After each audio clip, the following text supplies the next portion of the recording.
Hey guys, what's up? I'm Erin and welcome back to the channel. Which of these would you have to achieve in life in order to consider yourself financially successful? While you're looking at this list, take a moment, pause the video, and put your selections down in the comments down below because I'm really curious as to how you would answer. It's also worth noting that you can select more than one option.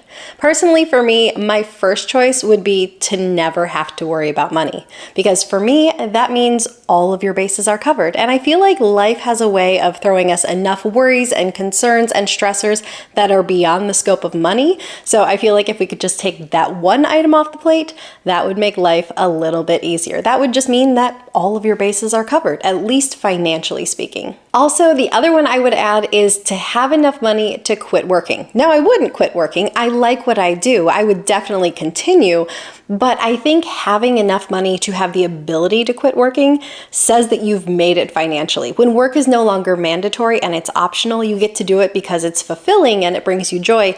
That's an entirely different space to be in. So let me know what your thoughts are down below in the comments. Which choices would you choose? This question comes from Bankrate's Financial Success Survey. And the survey results look a little bit like this. When I look at these results, it's almost like looking at Maslow's hierarchy of needs, but for finances. What people want most is to make sure that their basics are covered before they move on to the more aspirational side of things.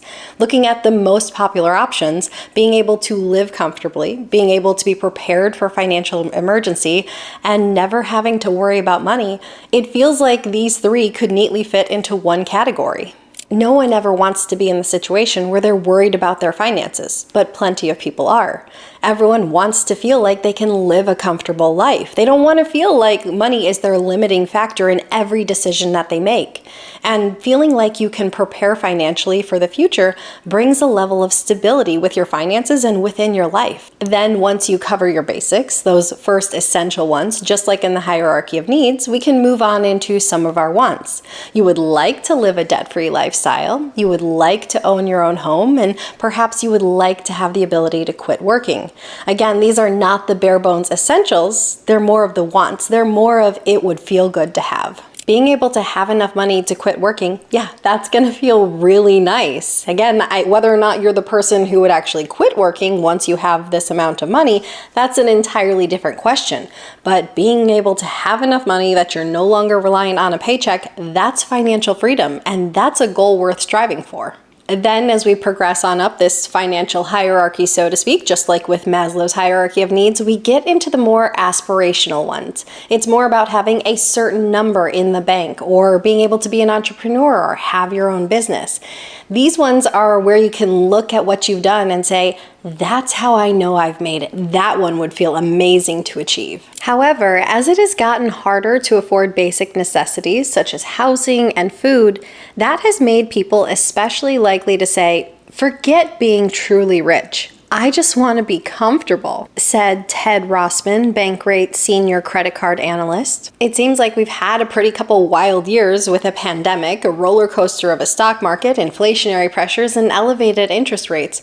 And while I'm not one who's huge on social media, I remember seeing this meme that was targeting millennials, and it said something to the effect of, I'm tired of these once-in-a-lifetime events all happening within my lifetime. And right now it can certainly feel like that. If your basics aren't covered, it's hard to move on to the more comfortable financial targets or the more aspirational financial targets. Your basics have to be covered first before you can move on beyond that. A full 70% of people don't think they will reach their version of financial success until their 40s or later. And I think that's a rather stress-inducing number when we consider that the definition here is living comfortably, being able to afford those day-to-day expenses. When we break it down from a financial standpoint, I think your goal should be to get your basics covered and move beyond that paycheck-to-paycheck living as quickly as possible. I don't think it should be something you have to suffer through for decades. And when people feel like they can't even live comfortably, there's no doubt about it. Finances are absolutely going to be causing stress in one's life at that point. Bankrate did offer a follow-up question. What would you need to do to become financially successful? The top answers here were make more money, grow my savings, pay down debt, invest more, and stick to a budget. I love that making more money tops the list. I know it's kind of cliche to think that making more money will solve your problems, but Making more money does tend to solve financial problems in one way or another. Of course, you do have to manage your money well. Being able to afford life's necessities and life's wants, being able to set aside something for your savings and your investments, all of these become easier with a bigger paycheck. So I'm a huge proponent of growing your income. It gives you more options in life. And over time, I would say my mindset on how to grow your income has kind of shifted. When I was in my 20s, I was more of a proponent of taking on side hustles and generating extra streams of income.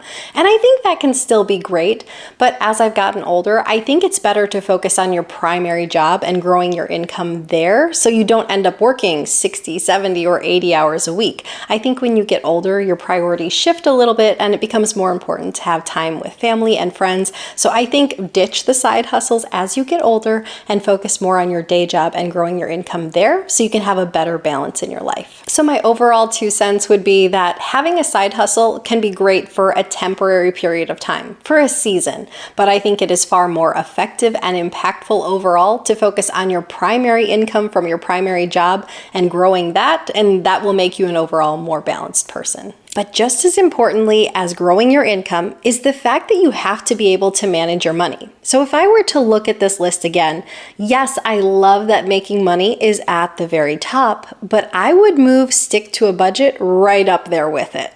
What good does it do to make more money if you don't know how to manage it, if you don't know how to put it to use effectively? 59% of people who don't have a budget report overspending on a monthly basis. The easiest way to get better with your money is simply to know what is happening with your money, and that is to have a budget. And there's many ways you can go about having a budget. You can have these broadly defined categories, or you can have the mentality of once I set something aside for savings and investments, then I'm free to spend everything else as I see fit. Or you can meticulously track every penny that comes in and every penny that goes out. There's no right or wrong way to do it. Well, I guess you could say the wrong way would be to not have any type of budget at all. But outside of that, as long as you're tracking that you're saving and investing something and you're not overspending, you're all set. If you want to get better with your money, if you want to put yourself in a better financial position, if you want to feel financially successful, it all starts with managing your money. It's important to keep in mind that your financial journey is going to extend your entire life. Financial success, whatever that looks like to you, is not something you're going to reach in 6 months or even 5 years' time. It's also important to note that your financial goals will change and evolve throughout the course of your life. We tend to have this way of moving the goalpost further once we reach a goal. And I don't think there's anything wrong with that. I think that's okay to keep pushing ourselves to make more progress. But I do think it's important that we also appreciate how far we've come. So what's your definition of financial success, and when do you think you'll achieve it? Leave your thoughts in a comment down below. I post new videos every single week. If you got anything at all out of this one, please give it a like. If you're new here, please consider subscribing, or if you know of someone who might get something out of this type of content, please consider sharing. I'll see you soon. Bye. Before you can move on. And right, being able... I ate a chocolate bar and I have to make sure it's not on my teeth. Debt-free, own your own home, and be able to quit your job. I think. Afford life's necessities and life want. What the frick?